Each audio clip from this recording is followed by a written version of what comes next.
Hi everyone, आपका स्वागत है अपने एकेडमी लेवल ए में। मैं आपका गोविंद सर। पिछली क्लास में हम लोगों ने आव्यूह पर कुछ थोड़ा बहुत चर्चा किया था, जिसमें हमने बताया था कि आव्यूह होता क्या है, कहते किसे हैं, प्रदर्शित कैसे करते हैं और परिभाषा। आज हम लोग बात करेंगे उसी आव्यूह की, थोड़ा कुछ आगे की तरफ बढ़ेंगे। उसमें कुछ बेसिक सी चीज़ें हैं जिनको हम क्लियर करेंगे ताकि हमें एक्सरसाइज को सॉल्व करते समय किसी भी प्रकार की समस्या ना हो। जैसे बहुत सारे छोटे बड़े पॉइंट हैं इसमें, जिसको हम लोग एक एक करके देखेंगे। जैसा कि देखिएगा, हमने पिछली क्लास में कुछ बात की थी कि आव्यूह कहते किसे हैं, तो हमने आपको एक थोड़ा सा हिंट दिया था, कुछ इस रूप में देखने का प्रयास करिएगा। जैसे हमने बताया था कि आव्यूह कुछ पंक्तियों और स्तंभों की सहायता से एक आयताकार सारणी का निर्माण होता है, और उसी आयताकार सारणी को ही अगर हम कोष्टक में या ब्रैकेट में कवर कर लेते हैं, ढक देते हैं या आवृत कर देते हैं, उसे ही क्या कहते हैं, आव्यूह कहते हैं। क्या कहते हैं भाई, आव्यूह। क्लियर, बात समझ में आई। फिर हमने चर्चा की थी कि भाई सारणी किसे कहते हैं, तो व्यापक सूचनाओं को प्रदर्शित करने का सबसे सूक्ष्मतम ढंग जो होता है, खूब ढेर सारी सूचनाएं हैं, उनको छोटे से छोटे तौर पर या ढंग से हम कैसे प्रदर्शित कर सकते हैं, उसे ही हम लोग क्या बोलते हैं, सारणी। फिर हमने एक परिभाषा ली थी कि मान लीजिए कि यम एन संख्याओं का एक निकाय है। निकाय का मतलब निश्चित मान है, सिस्टम है, तंत्र है। यम एन संख्याओं का एक सिस्टम है जिसमें यम पंक्ति और एन स्तंभों का एक आयताकार सारणी के रूप में व्यवस्थित करने को, यम पंक्तियों व एन स्तंभों को एक आयताकार सारणी के रूप में अगर हम व्यवस्थित करते हैं तो उसे यम क्रॉस एन या यम बाई एन का आव्यूह कहते हैं। यहाँ तक हम लोगों ने बात कर ली थी। आज हम लोग इसके आगे की बात करेंगे। ये जो हमारा आव्यूह होता है, अगर हम बात करें अगले पेज से, आव्यूह जो होता है तो इसमें पंक्ति और स्तंभ क्या होता है। हालांकि हमने आपको बीच बीच में कहीं ना कहीं बताया था, एक बार फिर से चर्चा कर लेते हैं कि पंक्ति क्या होती है और स्तंभ क्या होता है। तो हम लोग बात करेंगे पंक्ति की। पंक्ति इंग्लिश में इसे रो बोलते हैं, पंक्ति किसे कहते हैं। और सेकंड पॉइंट बात कर लेंगे हम लोग स्तंभ की, कि स्तंभ किसे कहते हैं। स्तंभ का मतलब कॉलम, इंग्लिश में इसे कॉलम बोलते हैं। अब इसमें दो पॉइंट है, दो चीज़ें हैं। जैसे अभी हम लोगों ने देखा था जो हमारा आव्यूह था, जैसा कि हम एक नया पेज पर आपको समझाने का प्रयास करते हैं। मान लेते हैं कि हमारे पास एक आव्यूह है 3 2 4 5 1 6 7 9 8। यह हमारे पास एक आव्यूह हो। तो इस आव्यूह में कुछ डाटा दिया हुआ है, जिसमें कुछ लाइन दाएं से बाएं की तरफ है, कुछ संख्याएं दाएं से बाएं की तरफ व्यवस्थित हैं, कुछ संख्याएं ऊपर से नीचे की तरफ व्यवस्थित हैं, ऊपर से नीचे की तरफ व्यवस्थित हैं। तो जो डाटा या जो अवयव या जो तत्व दाएं से बाएं की ओर व्यवस्थित हैं, इन तत्वों को अर्थात 3 2 4 यानी दाएं से बाएं की तरफ हम जिस बढ़ते हैं, तो इसे हम लोग क्या बोलते हैं, पंक्ति कहते हैं। क्या बोलते हैं, पंक्ति। और जब इसी आव्यूह में हम ऊपर से नीचे की तरफ जाते हैं, जैसे कि 4 6 9, तो इसे हम लोग क्या बोलते हैं, स्तंभ बोलते हैं। क्या बोलते हैं, स्तंभ। इसी स्तंभ को इंग्लिश में कॉलम बोलते हैं। क्या कहते हैं, कॉलम। और इसे ही इंग्लिश में क्या बोलते हैं, रो। क्लियर। अर्थात किसी भी आव्यूह में अगर हम बात करें पंक्ति की, कि पंक्ति कहते किसे हैं, तो किसी भी आव्यूह में, किसी भी आव्यूह में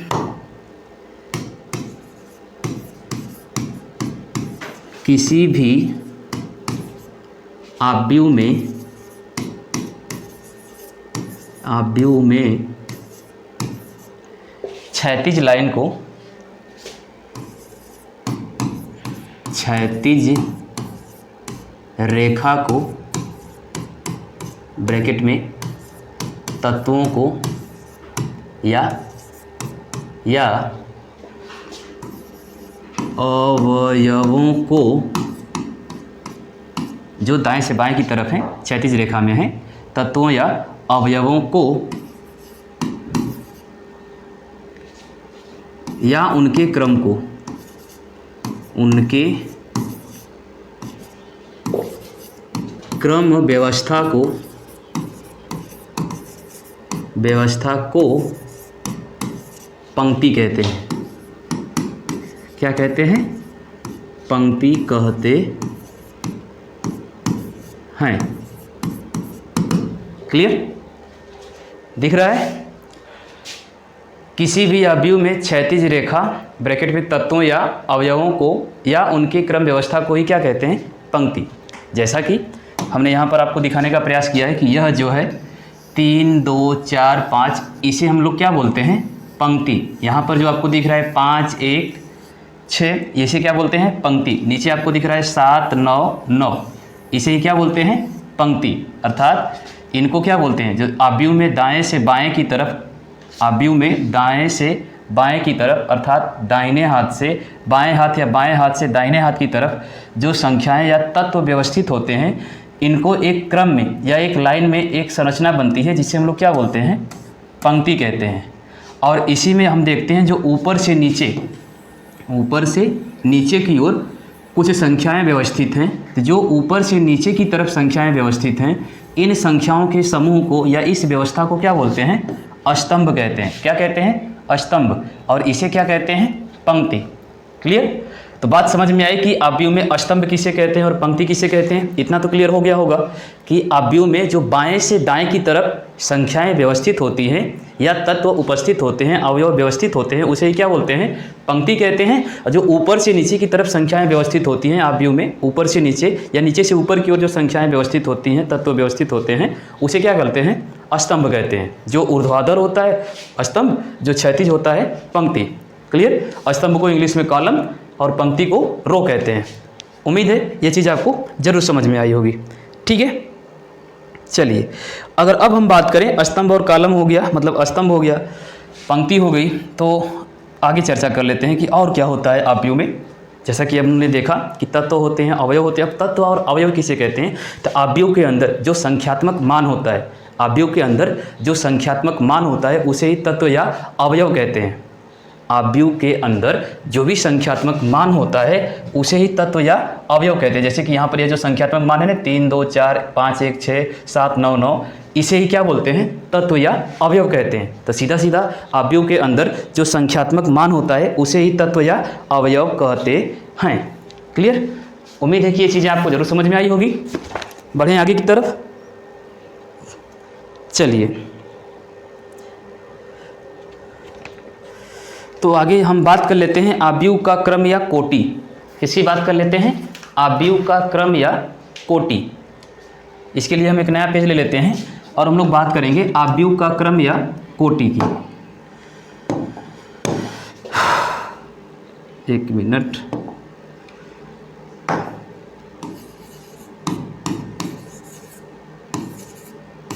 आव्यूह का क्रम या कोटि। अब आव्यूह का क्रम या कोटि किसे कहते हैं? क्वेश्चन बनेगा, डायरेक्ट क्वेश्चन पूछता है कि भैया आव्यूह का क्रम या कोटि ज्ञात करिए। आव्यूह का क्रम या कोटि ज्ञात कीजिए। क्वेश्चन बनेगा, डायरेक्ट बनेगा। जैसा कि हम लोग एक्सरसाइज करेंगे तो भैया आव्यूह का क्रम या कोटि किसे कहते हैं बताइए। अब तक तो हम लोगों ने देखा कि पंक्ति क्या होती है, अस्तंभ क्या होता है, तत्व या अवयव क्या होता है। अब कह रहा है कि आव्यूह का क्रम या कोटि किसे कहते हैं।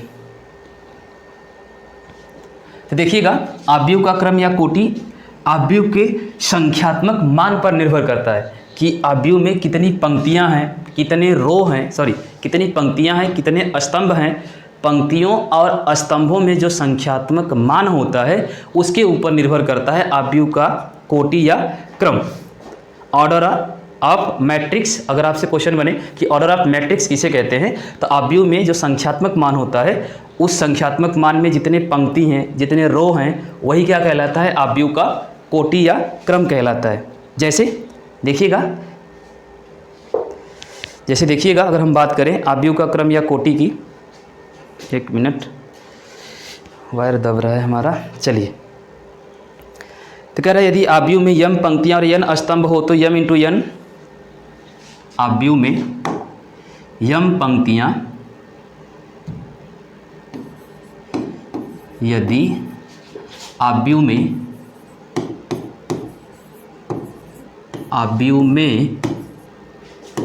यम पंक्तियां व एन स्तंभ हों तो आव्यूह में यम पंक्तियाँ n स्तंभ हो तो उसे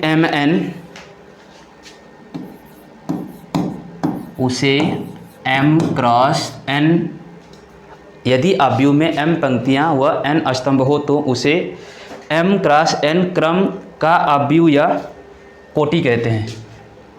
m क्रॉस n का आव्यूह या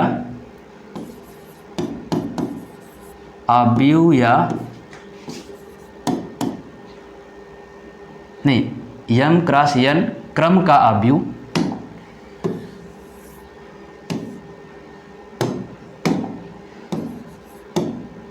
m क्रॉस n क्रम का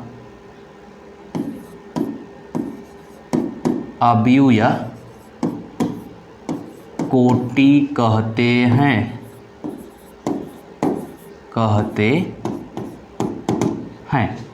क्लियर? अगर कोई पूछे कि आव्यूह का क्रम या कोटि क्या होती है, तो कह रहा है कि यदि आव्यूह में यम पंक्तियां व n स्तंभ हो तो उसे यम क्रॉस n का क्रम या कोटि कहते हैं। क्रम या कोटि कहते हैं। यम क्रॉस n का क्रम या कोटि कहते हैं। का क्रम या कोटि कहते हैं। क्लियर? बात समझ में आई? हम क्या कह रहे हैं, समझ में आया इतना? देखिएगा, हमसे कह रहा है या हम समझाने का प्रयास आपको कह रहे हैं या कर रहे हैं कि आव्यूह का क्रम या कोटि किसे कहते हैं। तो आव्यूह का क्रम या कोटि वह होता है उस आव्यूह में जो भी पंक्ति और स्तंभ होते हैं, तो पंक्ति और स्तंभ का जो क्रॉस होता है, इनटू होता है, उसका संख्यात्मक मान, सीधा सीधा आव्यूह में पंक्ति और स्तंभ का जो संख्यात्मक मान होता है वही उसका क्या होता है, क्रम और कोटि। जैसे एग्जाम्पल के थ्रू समझने का प्रयास करते हैं। देखिएगा, जैसे अगर हम बात करें, हमारे पास एक आव्यूह दे दे 2 3 4 4 2 3, या यहाँ पर कुछ और ले लेते हैं 6 ले लेते हैं। यह एक आव्यूह है, तो इसमें 2 पंक्ति हैं और 3 क्या है, 2 पंक्ति हैं और 3 स्तंभ हैं। या कुछ इस प्रकार से दे दें 2 4 6, यह भी एक आव्यूह है। या 8 9 7, यह भी एक आव्यूह है। यह भी क्या है, एक आव्यूह है। इसमें एक पंक्ति है, 3 स्तंभ है, एक स्तंभ है, 3 पंक्ति हैं, 2 पंक्ति है और 3 स्तंभ है कि नहीं है? या और किसी फॉर्म में हो सकता है? नहीं, इतना ही होगा। अब बाकी ऐसे भी हो सकता है, तो चीज़ें तो हो ही गई है। जैसे 2 है, 4 है, 3 है, 5 है, 7 है, 8 9 1। क्लियर? ऐसे भी हो सकता है। क्लियर? अब हमसे बात करें कि भाई यह जो नीचे दिया हुआ आव्यूह है ना, इस आव्यूह में कोटि या इस आव्यूह का क्रम ज्ञात करिए। ये जो नीचे संख्यात्मक मान दिया हुआ है, इनका कोटि या क्रम ज्ञात कीजिए। क्लियर? जैसे कि 2 3 4 4 6 3 का क्रम क्या होगा या कोटि क्या होगी। तो सबसे पहले हमने यम क्रॉस n रखा है ना, तो यम हमारी क्या थी, यम हमारी पंक्ति थी, यानी इसमें पंक्तियों की संख्या कितनी है, तो पंक्तियों की संख्या सबसे पहले क्या होता है, तो पंक्तियों की संख्या, कोटि ज्ञात करना हो तो सबसे पहले पंक्तियों की संख्या। अगर कभी भी आपसे किसी आव्यूह का कोटि पूछे तो आव्यूह की कोटि बराबर आव्यूह की कोटि या क्रम बराबर पंक्तियों की संख्या गुणे स्तंभों की संख्या। ध्यान देना, अगर कभी भी आपसे पूछे कि किसी भी आव्यूह का कोटि या क्रम ज्ञात करिए, तो आप उसमें सबसे पहले किसका गुणा करेंगे, तो सबसे पहले आप गुणा करेंगे उसमें पंक्तियों की। तो 1 2, कितनी पंक्तियां हैं, 2, क्रॉस कितने स्तंभ है, 1 2 3, यह हो जाएगा इसका क्या, कोटि। किसकी कोटि हो जाएगी, पहले की। अगर हम दूसरे की बात करें तो सबसे पहले हमने क्या बोला है कि पंक्तियों की संख्या और स्तंभों की संख्या।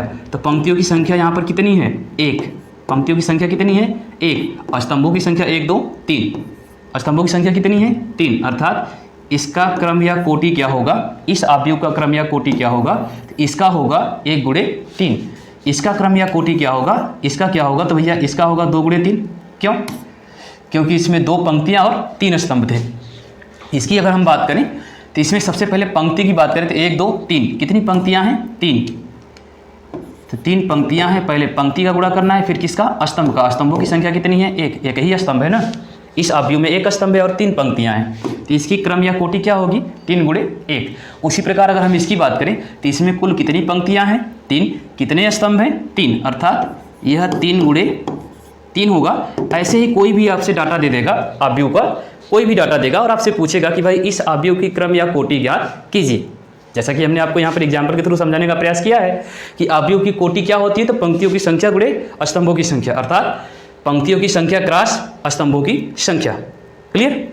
क्लियर है ना भाई? चलिए एक बार फिर से देखिएगा, अवयव का क्रम या कोटि ज्ञात कीजिए। कभी भी क्वेश्चन आपसे बनेगा तो कहेगा कि भैया अवयव का क्रम या कोटि ज्ञात करिए, तो अवयव का क्रम या कोटि क्या होती है, तो अवयव का क्रम या कोटि, यदि अवयव में m पंक्तियां व n स्तंभ हो तो उसे m क्रॉस n का क्रम या कोटि कहते हैं। अवयव का m क्रॉस n का क्रम या कोटि कहते हैं। जैसे कि हमने एक एग्जांपल लिया 2 3 4 4 6 3 एक अवयव, फिर हमने दूसरा लिया 2 4 6 दूसरा अवयव, तीसरा लिया 8 9 7 तीसरा अवयव, चौथा 2 4 3 3 5 7 8 9 7। क्लियर? अब यहाँ पर हमने देखा कि यह जो है इसे हम लोग बोलते हैं पंक्ति, इसे बोलते हैं स्तंभ, इसे पंक्ति और इसे स्तंभ। जैसा कि अगर हम आपको दिखाना चाहें तो दिखा सकते हैं, एक बार और ओपन हो जा भाई, कहाँ चला गया,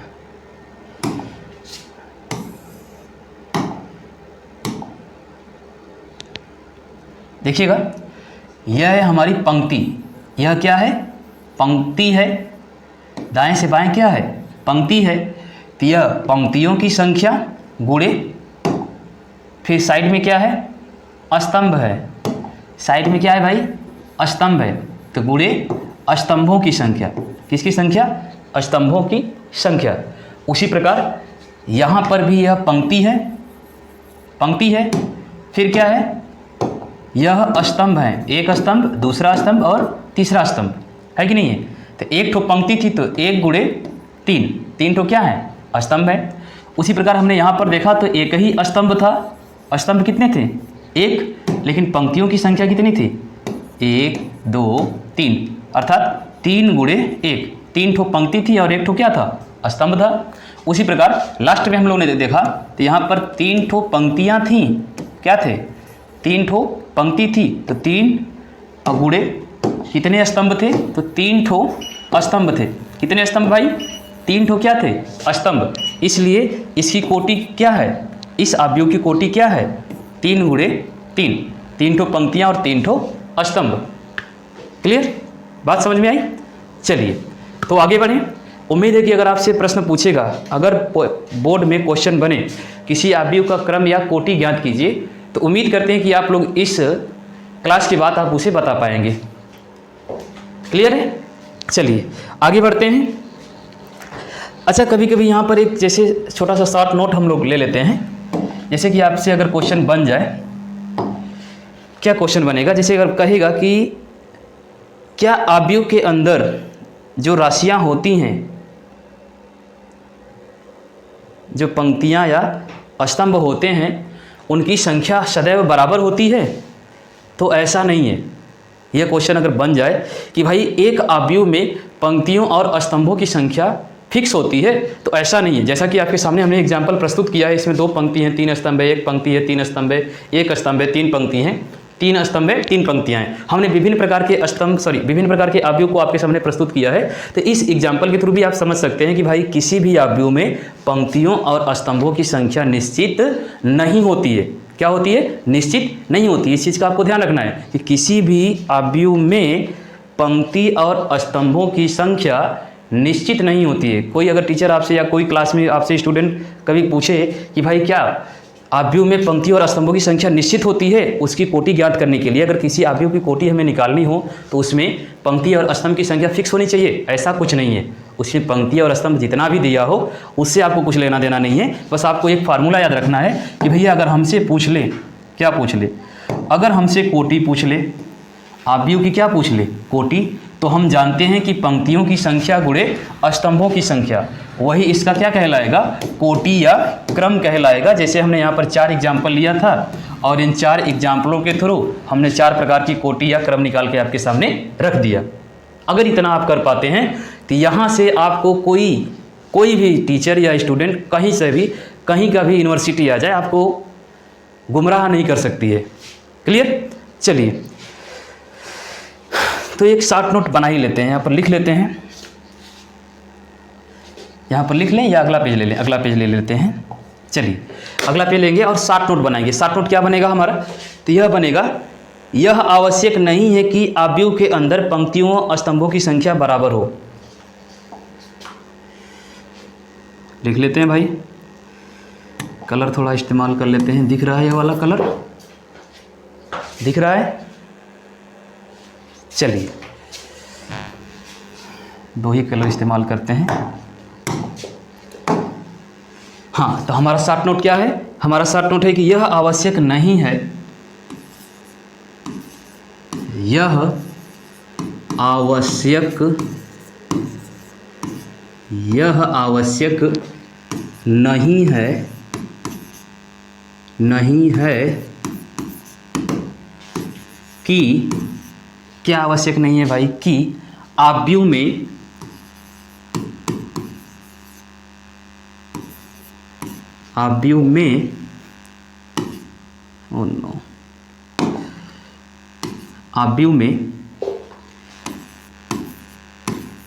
पंक्तियों व स्तंभों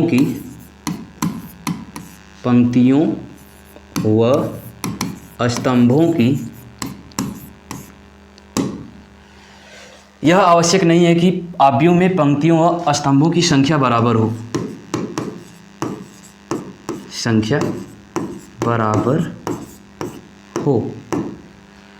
यह आवश्यक नहीं है कि आव्यूह में पंक्तियों व स्तंभों की संख्या बराबर हो। अगर आप नोट बना रहे हैं तो इसको नोट बना के कहीं रख लीजिए, यह बहुत इंपॉर्टेंट पॉइंट है। यह जल्दी कोई बताता नहीं है, लोग डायरेक्ट आते हैं क्लास में, एक्सरसाइज शुरू करते हैं और बच्चों को सॉल्व करवाते हैं, फिर आगे बढ़ जाते हैं। बेसिक चीज़ें तो कोई बताता ही नहीं है। जैसे कि आपको टीईटी पीजीटी वगैरह में पूछता है जो, तो इतना डीपली पूछ लेता है ना कि हम तो पढ़े ही नहीं है भाई, हम तो डायरेक्ट सवाल लगाना जानते हैं आव्यूह में, ऐसा भी कुछ होता है क्या, हमें तो ये नहीं पता था। तो ये सब चीज़ें भी होती हैं, बहुत सारे छोटे छोटे इंपॉर्टेंट बेसिक फैक्ट होते हैं जो आप नहीं जानते हैं। आप आव्यूह को हल करना तो जानते हैं, लेकिन आव्यूह की विशेषताएँ नहीं जानते हैं। तो ये चीज़ या वे कंटेंट हम आपको देने का प्रयास कर रहे हैं। क्लियर? चलिए आगे बढ़ते हैं। तो अगला पॉइंट है हमारा आव्यूह का निरूपण। अगला पॉइंट ले लेते हैं भाई, अगला पॉइंट है हम लोगों का आव्यूह का निरूपण। ओ तेरी,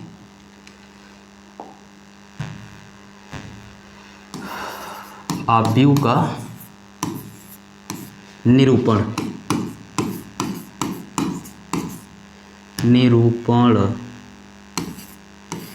अब आव्यूह का निरूपण मतलब क्या होता है? आव्यूह का निरूपण, तो nation of matrix, NO nation,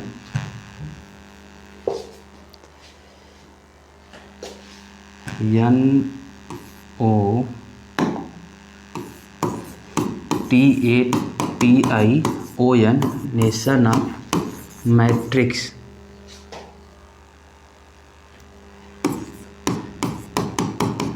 MATRIX matrix, nation of matrix.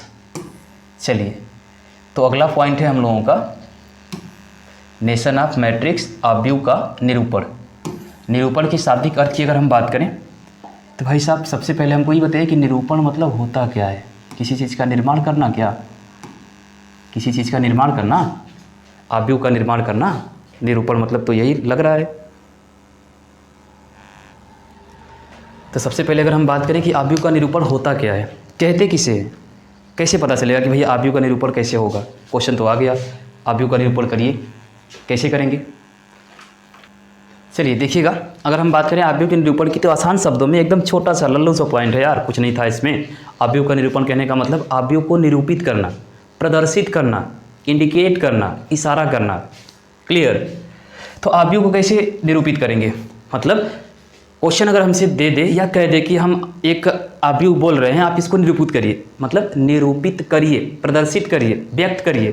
कैसे व्यक्त करेंगे? तो अवयव का निरूपण करना मतलब कैसे करना? जैसे अवयव को संक्षिप्त के या आसान शब्दों में कहना, तो अवयव को निरूपित कैसे करेंगे? तो सीधा सीधा हम जानते हैं कि छोटा या बड़ा ब्रैकेट लगाएंगे, बड़ा ब्रैकेट लगा लेते हैं, स्मॉल आई जे। अब आई जे का क्या रोल है यहाँ पर? ए से तो समझ में आ रहा है कि ए उस अवयव का नाम है। सपोज ए कोई अवयव है, बी एक अवयव, जैसे हमारा कुछ ना कुछ नाम होगा, जैसे हमारा गोविंद सर नाम है, हमारे चैनल का AA एकेडमी करके नाम है, AA नाम है कि नहीं है? है कि नहीं? उसी प्रकार एक अवयव जिसका ए है, ए नाम तो समझ में आया, ब्रैकेट का मतलब समझ में आया कि अवयव है, ए उसका नाम है। लेकिन आई जे का क्या रोल है भाई? तो आई पंक्ति को निरूपित करता है, जे स्तंभ को निरूपित करता है। आई जे का मतलब है आई पंक्ति को प्रदर्शित कर रहा है और जे किसको प्रदर्शित कर रहा है? स्तंभ को। आई रो को इंडिकेट कर रहा है, जे कॉलम को इंडिकेट कर रहा है। क्लियर? तो निरूपित करने का क्रम एक तो यह है, दूसरा यह है, ए आई जे, या ऐसे भी निरूपित कर सकते हैं, ए आई जे। यह भी निरूपित करने का एक क्रम है, यानी हम अवयव को बड़ा ब्रैकेट ए आई जे लिख सकते हैं, छोटा ब्रैकेट ए आई जे लिख सकते हैं, डबल मॉड ए आई जे लिख सकते हैं कि नहीं? और क्या लिख सकते हैं? या बड़े अक्षर ए से, या बड़े अक्षर या कैपिटल लेटर ए से भी निरूपित करते हैं। ए से भी क्या करते हैं भाई? निरूपित करते हैं। जैसे आपके सामने हम रख दें थोड़ा सा इसको, जैसे देखिएगा, जैसे हम किसी अरे ले ले यार, ए बराबर 2 3 5 4 3 2 1 1 1, ऐसे भी प्रदर्शित कर सकते हैं। या ए आई जे बराबर 2 3 5 4 3 2 1 1 1, ऐसे भी प्रदर्शित कर सकते हैं। या इसके स्थान पर इसको रख सकते हैं, इसके स्थान पर इसको रख सकते हैं। क्लियर? यानी किसी भी अवयव को निरूपित करने के लिए हम ए आई जे बड़ा ब्रैकेट, ए आई जे छोटा ब्रैकेट, डबल मॉड ए आई जे या कैपिटल लेटर ए को भी मान सकते हैं कि भैया यह एक अवयव को क्या करेगा? प्रदर्शित करेगा, इंडिकेट करेगा। क्लियर? बात समझ में आई? किसी भी अवयव को, जैसा कि हमने आपके सामने एक एग्जाम्पल रखा, जैसा कि हमने यहाँ पर एक एग्जाम्पल के थ्रू समझाने का प्रयास किया कि भैया ए माना ए एक अवयव है जिसके अवयव 2 3 5 4 3 2 1 1 1 हैं, या माना डबल मॉड ए आई जे बराबर 2 3 5 4 3 2 1 1 1 अवयव है। तो एक अवयव को हम इसको ऐसे भी व्यक्त कर सकते हैं, इसको हम इस प्रकार से भी व्यक्त कर सकते हैं, या इसके स्थान पर इसको भी रख सकते हैं। क्लियर है? तो किसी भी अवयव को ब्रैकेट बड़ा ब्रैकेट ए आई जे, छोटा ब्रैकेट ए आई जे, डबल मॉड ए आई जे या कैपिटल लेटर ए से भी निरूपित किया जा सकता है। क्लियर है? यानी किसी भी अवयव को हम इस रूप में या इस रूप में या इसके स्थान पर इन दोनों की सहायता से भी हम निरूपित कर सकते हैं। अवयव को प्रदर्शित करने की यह प्रक्रिया ही अवयव का निरूपण कहलाती है। किसी भी अवयव को प्रदर्शित करने की यह जो प्रक्रिया है, इसे ही क्या कहते हैं? अवयव का निरूपण। उम्मीद है कि आपको अवयव का निरूपण जरूर समझ में आया होगा। क्लियर? तो मिलते हैं अगली वीडियो में, तब तक के लिए धन्यवाद।